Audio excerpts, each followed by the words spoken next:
দর্শক, দুদিন আগে মা আমাকে বলছিল যে উনি নাকি না খেয়ে আছে।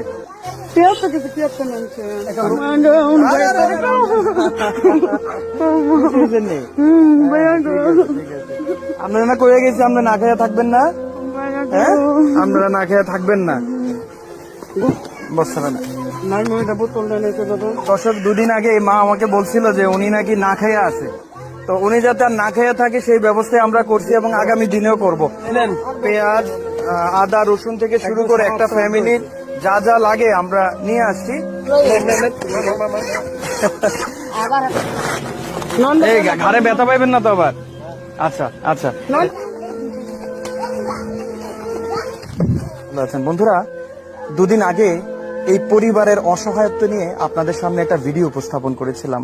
আপনাদেরকে জানান দিয়েছিলাম এই পরিবারটা কতটা অসহায় অবস্থায় আছে। এই পরিবারের একটা সন্তানের চোখ প্রায় শেষ হয়ে গেছে, টাকার অভাবে চিকিৎসা করতে পারে না, এবং এই বাচ্চার চিকিৎসা করতে করতে তারা এখন খাইতেও পায় না।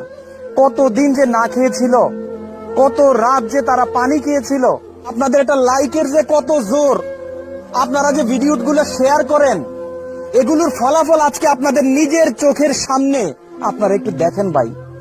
এই পরিবারটা কতদিন না খাইয়া আছে এটার কোনো হিসাব নাই।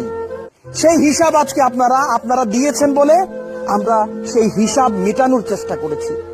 এই পরিবারটা কতদিন না খাইয়া আছে, এই পরিবারটা কতদিন না খাইয়া পেটে হাত দিয়ে রাত বিরাত কাটিয়েছে, এটার হিসাব নাই ভাই। ওই দিন বলছিলেন যে আপনি অনেকদিন না খেয়ে আছেন।